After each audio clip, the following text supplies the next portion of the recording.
জ্যান্ত কবর দেবে, এটা আমি দায়িত্ব নিয়ে বলে দিচ্ছি।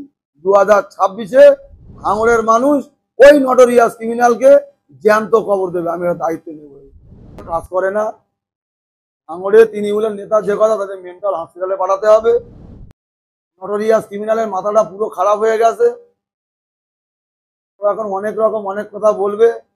ভাঙড়ে আমরা 2026-এ তৃণমূলের শেকড় সমেত উপড়ে ফেলবো।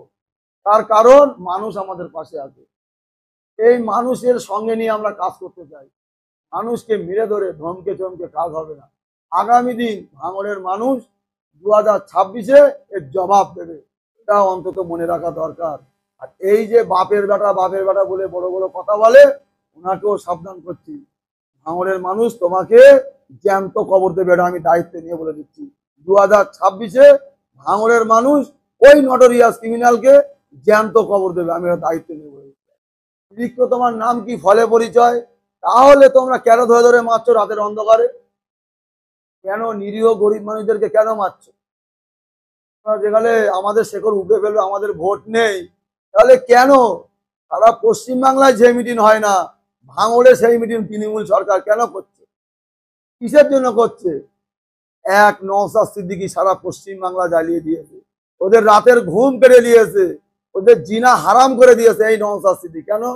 নওশাদ সিদ্দিকী মানুষের কথা বলে, নওশাদ সিদ্দিকী শান্তি চায়, অশান্তি চায় না। নটোরিয়াস ক্রিমিনাল অনেক বড় বড় কথা বলে, মনে করি এই যে শান্ত ভাঙড়কে অশান্ত করছে, ওই নটোরিয়াস ক্রিমিনালটাকে ধরে জেলে পুরে দিলে ভাঙড় পুরো শান্ত হয়ে যাবে। আমি দায়িত্ব নিয়ে এটা বলে যাচ্ছি। একটা ভাঙড়ে খুন মার্ডার, একটা ভাঙড়ে কোনো নিরীহ মানুষকে মারা, মানে কেউ মার খাবে না, শান্তিতে বসবাস করবে, শান্তিতে বাজারঘাট করবে, শান্তিতে কাজকাম করবে। আমি দায়িত্ব নিয়ে এটা বলছি, শান্তিতে মানুষ নির্ভয়ে মানুষ বেড়াবে। ওই নটোরিয়াস ক্রিমিনালকে ধরে জেলে ভরে দেওয়া হোক, আর কোনো ঝামেলা ক্যানিং এবং ভাঙড়ের কোনো ঝামেলা হবে না, আমি দায়িত্ব নিয়ে বলছি। তাই মানুষকে অত্যাচার করা এদের কাজ, এদের কালচার।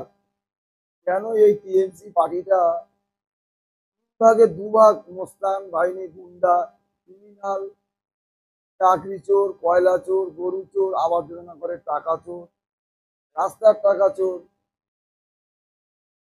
এটা হলো তৃণমূলের কালচার। আজকে ভাঙড়ে পায়ের তলা থেকে মাটি সরে গিয়েছে পুরো তৃণমূলের। টিএমসি পার্টি বলে ভাঙড়ে কিছু নেই,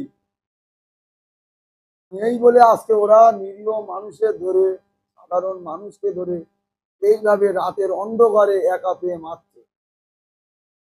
এরা কাপুরুষ, এরা ক্রিমিনাল, এরা গুন্ডা, তারা এই ধরনের কাজ করে।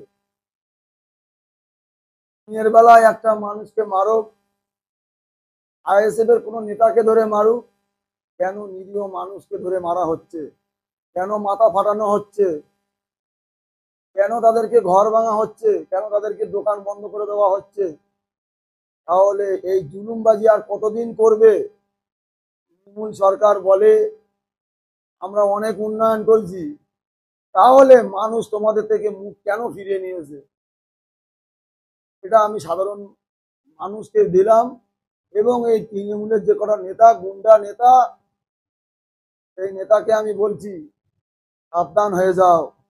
তোমরা যদি মনে করো যে 6 লাইনে আমাদেরকে ঢুকতে দেব না, তাহলে আমরাও তোমাদেরকে ভাঙড়ে ঢুকতে দেব না, এটা অন্তত আমরা দায়িত্ব নিয়ে কথা বলি। কারণ 6 লাইনে আমাদের না গেলে আমাদের কিচ্ছু হবে না, কিন্তু ভাঙড় এমন একটা জায়গা, তোমাদেরকে এই ভাঙড়ের বুকে আসতে হবে। আমি ওইদুল ইসলাম, 6 লাইনে না গেলে আমার কিচ্ছু হবে না, কিন্তু তোমাদেরকে ভাঙড়ে আসতে হবে। তোমরা যদি মনে করো যে আমরা 6 লাইনে গেলে আমাদের কর্মীদেরকে মারধর করে, কালকে তো আমি গিয়েছিলাম, আমার সঙ্গে উসমান ভাই গিয়েছিল, তাহলে আমরা যতক্ষণ ওখানে ছিলাম তাহলে তখন কেন মারা হয়নি? আমরা চলে আসার 3 ঘন্টা পরে আমাদের নিরীহ কর্মীদেরকে কেন মারা হলো? কি জন্য মারা হলো? কেন মারছো? এর জবাব তোমাদের দিতে হবে।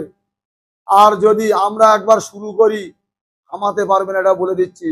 কারণ আমরা অনেক সহ্য করছি, আমরা আইনের আশ্রয় নিয়েছি, আইনের ঊর্ধ্বে কেউ নয়, আমরা পুলিশ প্রশাসনকে সম্মান করি, আমরা